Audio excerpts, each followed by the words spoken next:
Ready করছে, যদি পরীক্ষায় ফেল করি সেক্ষেত্রে আমার কি বাংলাদেশে যাওয়া লাগবে নাকি আমি রাশিয়াতে থাকতে পারবো? এখন এই বাংলাদেশে চলে আসার পিছনে একমাত্র দায়ী কিন্তু আপনি, যারা 2026 সালে পিপিটি কোর্সে রাশিয়াতে আসবেন বা 2025 সালে সেপ্টেম্বর ইনটেকে যারা রাশিয়াতে আসছেন, সো তারা এই ভিডিওটা অবশ্যই দেখবেন। যে অনেকে বলেন যে ভাই রাশিয়াতে আমি যদি প্রিপারেটরি কোর্সে থাকাকালীন যদি পরীক্ষায় ফেল করি সেক্ষেত্রে কি আমাকে বাংলাদেশে যাওয়া লাগবে, এটা অনেকে কোশ্চেন করেন। তো আজকের এই ভিডিওতে বলবো, ভিডিওগুলো যারা দেখতেছেন সবাই সাবস্ক্রাইব করবেন। এখন আমি ডিরেক্ট বলে দিচ্ছি আপনাদের যে আপনি যদি পরীক্ষায় ফেল করেন তা আপনার বাংলাদেশ যাওয়া ছাড়া কোনো উপায় নেই। এখন আপনি পরীক্ষায় কিভাবে পাস করতে পারেন সে বিষয়ে আমি আলোচনা করছি, সবাই দেখবেন। বাট আজকের ওয়েদার খুবই বাজে, তো আপনি যদি প্রিপারেটরি কোর্সে পাস করতে চান সেক্ষেত্রে আপনার নিয়মিত ক্লাস করা লাগবে, এটা সব থেকে বেশি ইম্পর্টেন্ট। আপনি যদি নিয়মিত ক্লাস না করেন তাহলে পরীক্ষায় ফেল করবেন, কারণ ওই প্রতিদিন আপনার ম্যাম যে থাকবে সে কিন্তু আপনার নতুন নতুন গ্রামার শিখাবে, কিভাবে রিডিং পড়তে হবে, অক্ষরগুলো আপনার খুব ভালোভাবে করে শিখায় ওরা। ম্যামের সাথেও আপনার খুব ভালোভাবে সম্পর্ক রাখতে হবে। যদি ভালো সম্পর্ক না রাখতে পারেন সেক্ষেত্রে আপনার কিন্তু প্রবলেম হবে।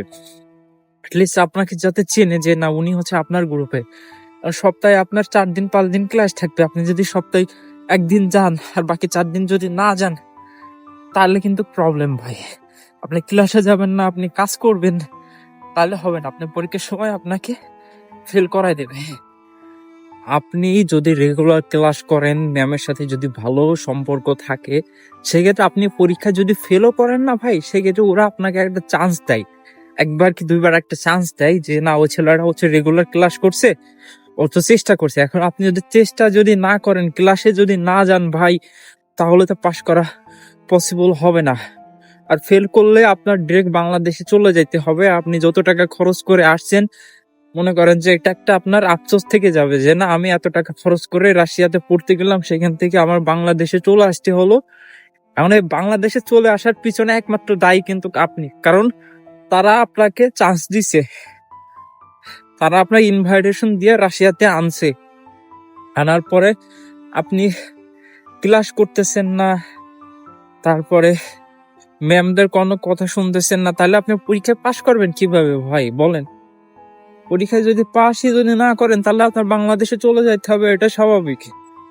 এত টাকা খরচ করে আমি রাশিয়াতে আসছি, এখন যদি আমার বাংলাদেশে চলে যাইতে হয় তাহলে আপনার কেমন লাগবে? অবশ্যই আপনার খারাপ লাগবে।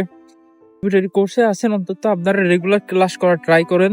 ম্যাম কি বলতেছে কি না বলতেছে সেগুলো ভালোভাবে শোনার ট্রাই করেন, ম্যামদের সাথে ভালো সম্পর্ক রাখেন, কারণ একমাত্র আপনার ম্যামই পারে আপনাকে পাস করাই দিতে। আর ওরা জানে ভাই যে 1 বছরের ল্যাঙ্গুয়েজ আপনি কি শিখবেন ভাই, মনে করেন বেসিক একটু ধারণা হবে, তাছাড়া তো আর পসিবল না।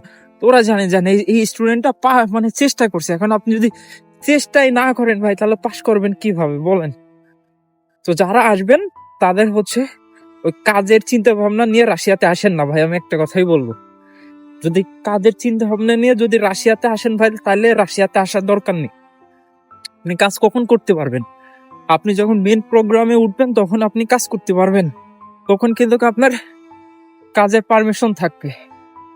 দেখেন অনেক বরফ হয়ে গেছে, বরফ পরিষ্কার করতেছেন, আর লাস্টে 2 দিন অনেক স্নো পড়তেছে চারিপাশে। যারা আসতেছেন আপনারা পড়ার উদ্দেশ্যে আসেন, বুঝছেন ভাই, কাজ করার উদ্দেশ্যে আসেন না।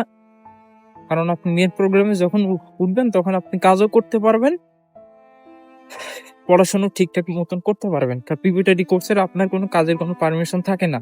যারা পড়াশোনা করার উদ্দেশ্যে রাশিয়াতে আসবেন একমাত্র তারাই আসবেন, এর বাইরে আসার দরকার নেই। যদি কাজের জন্য রাশিয়াতে আসেন তাহলে ভাই আমি মনে করি যে না ভাই, আপনি অন্য কান্ট্রিতে যান। আর আপনি যখন মেন প্রোগ্রামে উঠতে পারবেন তখন কাজ করতে পারবেন। আর প্রিপারেটরি কোর্সে থাকাকালীন ভাই কাজ করার পারমিশন থাকে না ভাই। তো বাট অনেক স্টুডেন্টরা কাজ করে ভাই, এমন না যে কাজ করা যায় না ভাই, কাজ করা যায়, বাট রিস্ক। পুলিশ ধরলে আপনার সমস্যা হবে। মেন প্রোগ্রামে আপনার কোনো প্রবলেম হবে না। আমি ভিডিও বানাতেও পাচ্ছি না কারণ বাইরের ওয়েদার খুবই বাজে ভাই। তো সবাই ভালো থাকবেন, সুস্থ থাকবেন। আল্লাহ হাফেজ, দেখা হবে নতুন কোনো ভিডিও নিয়ে আপনাদের মাঝে। আসসালামু আলাইকুম।